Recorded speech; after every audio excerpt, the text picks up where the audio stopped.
안녕하세요. 행정여행 금융TV 김현행 경사입니다. 예, 오늘은 부당한 인사처분 구제에 관한 부분을 좀 얘기를 드리려고 합니다. 네.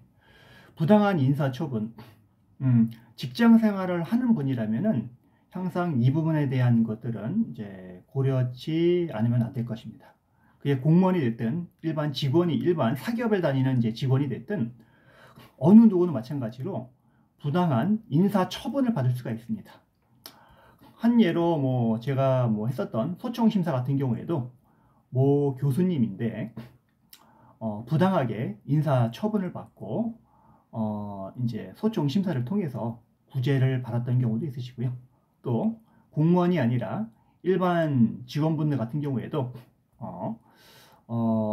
좀 불미스러운 일이 있었지만은 그 정도 갖고는 해고될 사유가 아님에도 불구하고 해고가 됐었던 경우도 있습니다. 그래서 이러한 부당한 인사 처분에 대해서는 그 해당 기관에 있을 때부터 적절하게 대응하는 것들이 가장 중요한 부분인 거고요. 절대로 해당 기관이나 회사에서 요구하는 서류를 무조건 작성하시면 안 됩니다.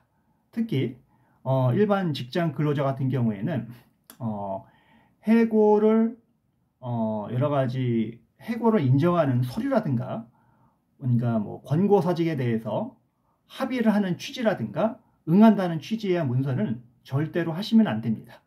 나중에 이제 불리한 부분이 있기 때문에 절대로 하시면 안 되고요. 그래서 각각의 부분을 좀 말씀을 드리면 1차적으로 회사에서 인사위원회 같은 것들이 열리는 경우가 있습니다. 이럴 때는 나름대로 해당 인사위원회가 개최되는 어떤 이유 및 이런 부분에 대해서 적법하게 통지를 받았는지 이런 것들을 좀 확인해 보시고 그 내용에 통지를 받았다면 어떠한 이유로 해서 인사위원회가 열리는지에 대해서 구체적으로 기재됐는지 추상적으로 기재됐는지를 잘 검토를 하셔서 인사위원회에 대해서 이런 부분에 대해서 적절하게 소명 또는 의견을 제출하는 것들이 가장 중요합니다.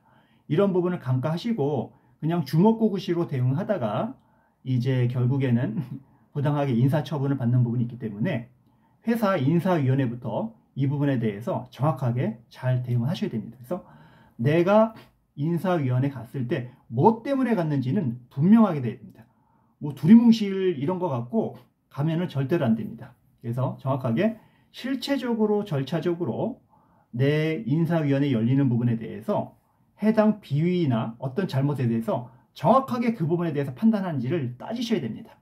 그렇지 않고 하게 되게 되면 속된 말로 그냥 엮이는 경우가 있는 부분이기 때문에 잘 판단해서 진행을 하셔야 되는 거고요. 그 다음에 그 해당 취업 규칙이나 인사 규칙 또 공무원 같은 경우에도 인사 규정이라든가 해당 지침에 따라서 인사위원회라든가 인사위원회 이후에 재심 절차가 적법하게 진행되었는지 통지는 제대로 됐는지 소명의 기회는 제대로 했는지 이런 부분들을 잘 확인하셔서 대처를 하셔야 됩니다.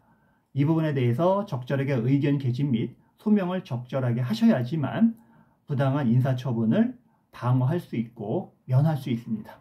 또한 인사처분을 받았다고 하더라도 추후에 공무원의 경우에는 소청심사위원회를 통해서 일반 직원을 대해서는 행정적인 구제 절차인 지방노동위원회 부당구제 신청을 통해서 또는 5인 근로기준법상 5인 이상 회사가 아닌 경우에는 민사소송을 통해서 적절하게 부당 해고 부분에 대해서 대처할 수 있는 부분이기 때문에 앞서서 회사에 있을 때 적절한 대응을 하시고요. 이런 적절한 대응에 대해서 전문가의 도움이 필요하시다면 전문가인 여러 가지 저희같이 행정사나 아니면 노무사라든가 아니면 변호사라든가 이런 부분들의 도움을 적절하게 받으셔가지고 대처를 하시기 바랍니다. 네. 그리고 이후에 구제 절차를 가셨을 때 내가 어떠한 구제 절차를 받아야 되는지에 대해서 명확하게 확인을 하시고요. 아까 제가 말씀드린 것처럼 내가 행정적인 구제, 일반 직원 같은 경우에는 행정적인 구제 절차가 가능한지 아닌지, 예를 들면 5인 이상 사업장인지 아닌지 여부에 따라서 행정적인 절차를 갈지 민사소송으로 갈지 좀 달라지는 부분이기 때문에 이 부분을 잘 판단하시고요. 공무원 같은 경우에는 소청심사가 있기 때문에 소청심사를 통해서 하시고 군인 같은 경우에는 항고 절차라든가 군인 인사, 소청 절차가 있기 때문에 이 절차 부분을 잘 확인하셔가지고 대처하시기 바랍니다. 네. 그 다음에 만약에 회사를 나와가지고 대응하실 때는 회사에 있을 때 관련된 자료와 이런 것들을 잘 챙겨 나오시기 바랍니다. 그래서 정신이 없다고 하셔가지고 무조건 회사에 나오지 마시고 회사에 있을 때 철저하게 내가 회사에서 진구하거나 입수할 수 있는 서류는 충분하게 진구하시고 받아서 나와서 대처를 하시기 바랍니다. 이런 부분들이 잘 이루어지지 않아서 나와서 절차를 하는데 상당한 애로가 있는 경우가 상당히 많습니다. 그래서 이런 부분을 좀 잘 염두해 주셔서 진행하시면은 인사구제를 하는데 큰 무리가 없다고 생각이 들고요. 그 다음에 해당 그 회사의 취업규칙, 인사지침 관련된 부분들을 다 입수해서 갖고 오시고 공무원이나 교원 같은 경우에도 해당 인사규칙 관련된 지침 이런 규정들 다 받아서 갖고 나오시기 바랍니다. 공무원도 마찬가지고 군인도 마찬가지고 경찰 공무원도 마찬가지고 교원 교수님들도 마찬가지입니다.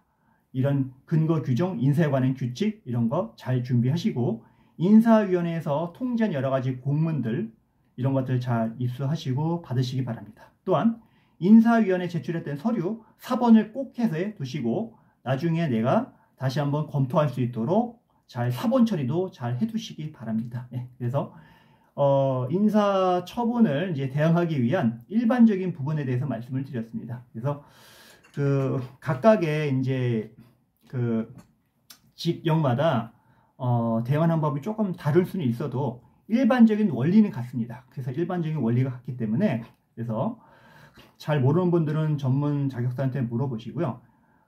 그래서 뭐 일반 직원이라든가 공무원에 관한 부분들은 행정사나 변호사한테 물어보시고요.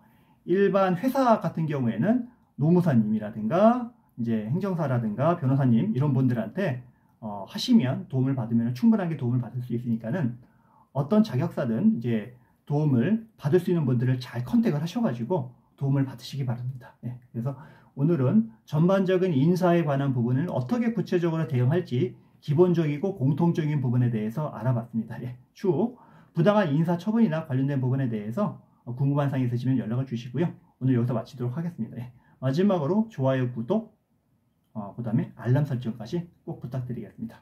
오늘 좀 눈이 많이 오고 추운데 귀가를 하시거나 어디 나가실 때 항상 조심하시기 바랍니다. 코로나 꼭 조심하시고요. 예, 감사합니다.